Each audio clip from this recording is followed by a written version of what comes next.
E estamos de volta! Se você não me conhece, eu sou a Gabi e hoje eu vim indicar para vocês uma leitura que eu fiz recentemente e que me arrebatou por completo. Vem comigo. Fique Comigo foi publicado em 2019 pela HarperCollins, com tradução de Marina Vargas, e é o romance de estreia da Ayobami Adebayo. Eu conheci a Ayobami na Flip de 2019, a Feira do Livro Internacional de Paraty, e a mesa da qual ela participou me deixou muito curiosa para ler essa história. Bom, as histórias da Ayobami, elas apareceram em muitas revistas, em várias antologias. Ela se graduou e fez mestrado em literatura anglófona. A autora também tem mestrado em escrita criativa. E Fique Comigo, que é o seu primeiro romance, foi eleito um dos melhores livros de 2017 por vários veículos, como The New York Times, The Guardian e The Economist, além de ter sido finalista do Bailey's Women's Prize for Fiction.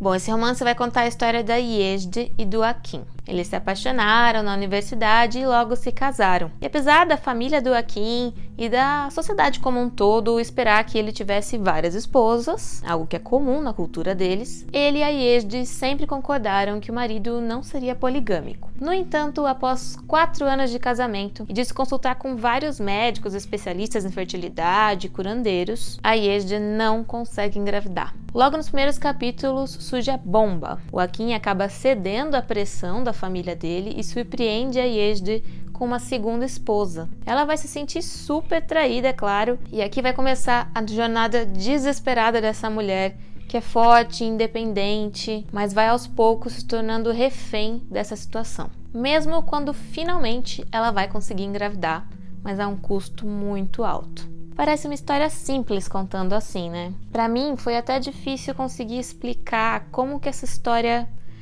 é genial, como foi difícil de largar. Eu li em menos de 2 dias, mas vamos lá, vou tentar. Essa história ela vai ser dividida em 4 partes. O livro traz aquela clássica narrativa invertida, de quando a história começa pelo final, para depois ser retomada. No primeiro capítulo do livro a gente está em 2008 e a Yezde está respondendo uma carta que recebeu do seu marido, informando que o pai dele tinha morrido e que ele gostaria que ela viesse para o enterro. Aqui a gente já fica, o que está acontecendo? Por que eles não estão na mesma cidade?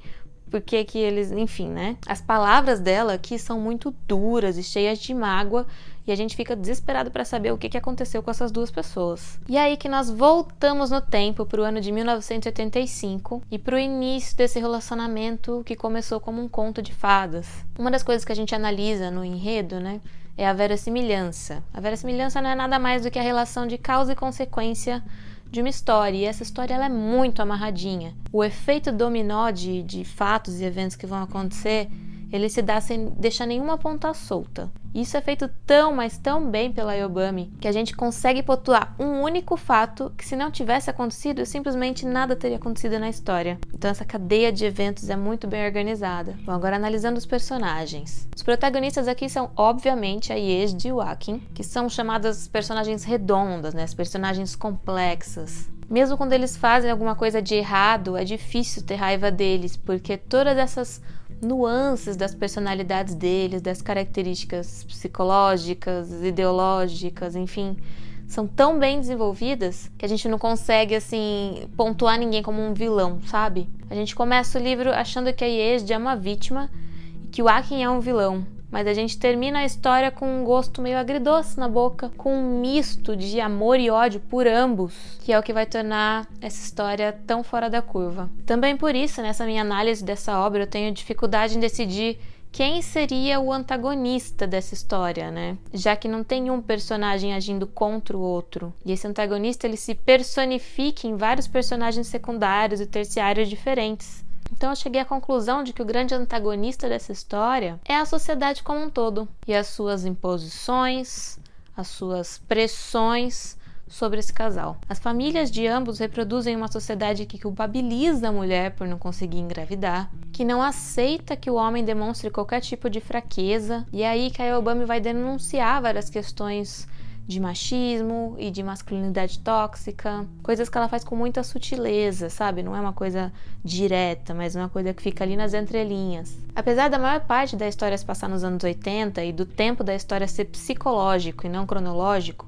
indo e voltando por meio desses flashbacks, todos os questionamentos são muito atuais. O ambiente do livro ele vai ajudar a situar os personagens, ele também é usado para entrar em conflito com os personagens e até para projetar as frustrações deles. Toda a história vai se passar na Nigéria, sobretudo na cidade de Ifé, uma cidade que a autora conhece bem, e vai ter como pano de fundo a situação política e econômica desse país, principalmente lá nos anos 80. O ambiente político vai estar presente em momentos cruciais para a história. Por exemplo, após um protesto pacífico do qual eles participaram quando eles eram jovens, Yezd e o Akin, que acaba sendo violentamente reprimido e resultando em várias mortes, a Yezd ela finalmente aceita se casar com o Akin. E já bem próximo do fim dessa história, outro conflito político-militar vai marcar a vida desse casal para sempre, de um modo bastante traumático para ambos. Por conta disso, eu acho que é importante contextualizar um pouquinho para vocês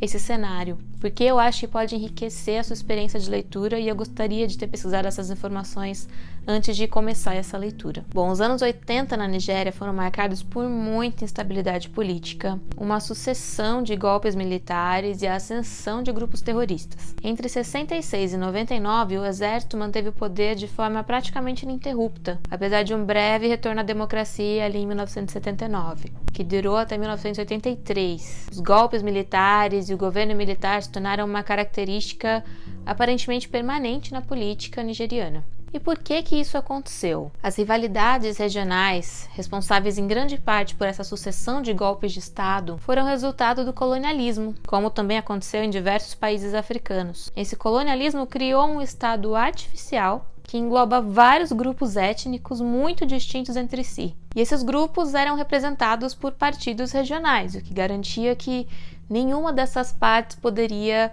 governar a Nigéria por conta própria. Ou seja, o conflito era apenas uma questão de tempo. E nunca houve uma oposição unificada ao regime militar. Quando um golpe de Estado acontecia, era simplesmente encabeçado por uma outra facção do regime militar. Como resultado da política econômica militar da década de 80, houve um grande aumento da pobreza, do crime, do abuso de crianças, da propagação de doenças e da decadência institucional como um todo, A instabilidade, a insatisfação causada por essas políticas foi uma das causas desse padrão constante de golpes de Estado. E isso fica bastante claro aqui no livro. Ela vai pontuando conforme acontece um golpe, um grupo acende, outro cai. Ela fala, isso aí vai acontecer, vai ser sempre assim, vai ter queda de energia, depois de um tempo alguém vai se pronunciar. Eles estão muito habituados a esse tipo de coisa, acaba se tornando uma coisa corriqueira. A Nigéria é um país que possui mais de 250 grupos étnicos. Mas nesse romance, a Obama ela trabalha muito a etnia Yorubá. Para eles é muito importante o culto à ancestralidade e por isso que eles louvam tanto a continuidade da vida, por meio da figura feminina. Então o fato da mulher conseguir gerar uma vida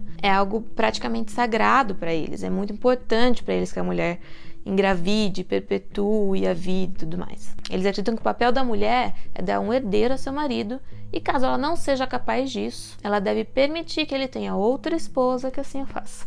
A autora vai trabalhar bastante essa questão por meio da família do Akin e da própria família da Yezd também, que acaba descartando ela por não conseguir engravidar e arranja uma segunda esposa para ele, forçando a Yezd a assumir um segundo plano na vida do próprio marido. Os Yorubás eles são originários ali da região do Alto do Nilo. Por volta do século VI, eles se estabeleceram na cidade de Ifé, onde se passa a nossa história. E no século XV eles já eram um poderoso império, cujos domínios se espalharam pela África. Por causa disso, a mitologia deles se propagou pelo continente e mais tarde chegou às Américas, com os escravos. E aqui ela ganhou diferentes versões, algumas adaptações que acabaram se tornando outras religiões, como por exemplo o candomblé aqui no Brasil. Apesar da família do Akin ser Yorubá, esse casal eles frequentam a igreja cristã. É claro que isso não vai impedir que a mãe do Akin arraste a Yezd por todo tipo de culto e ritual, na esperança de que ela consiga engravidar. Fique Comigo tem como grande tema os impactos da tradição cultural na formação de dois indivíduos e na construção de um casamento. E vai tratar ainda de assuntos como a turbulência política e social da Nigéria dos anos 80, a fragilidade do amor matrimonial, o rompimento de uma família, o poder do luto, os laços que se estabelecem na maternidade e, por fim, as escolhas desesperadas que a gente faz para salvar a nós mesmos e as pessoas que a gente ama do próprio sofrimento. Eu acho que a principal mensagem desse livro é que um relacionamento é como se fosse uma casa. Os seus pilares só podem ser fortalecidos pelo amor, pela parceria e pela confiança. E no momento em que a gente permite que as imposições sociais e culturais adentrem essa casa pela porta da frente, vai ser quase impossível superar a violência invisível com a qual elas vão corroer as paredes dessa casa até chegar nas suas fundações. Como disse Michiko Katutani em sua crítica lá no New York Times, a Adebayo é uma contadora de histórias excepcional e ela não só escreve com uma beleza extraordinária, mas também com uma genuína sabedoria sobre amor, perda e a possibilidade de redenção. Os trechos mais impactantes e emocionantes desse livro eu vou deixar lá no meu Instagram, @bagrielaleão, aproveita e me segue lá. Vou deixar aqui na descrição todas as referências que eu usei, o material de apoio que eu utilizei para fazer essa análise. E se você chegou até aqui, eu agradeço de coração e eu te peço para deixar o seu like, que isso ajuda muito na divulgação do canal. Comenta aqui se eu te convenci a fazer essa leitura, ou se você já leu, o que você achou desse livro. Eu confesso que ele me deixou de ressaca por dia, sem saber o que fazer. Te vejo na próxima indicação literária. Um beijo e até a próxima.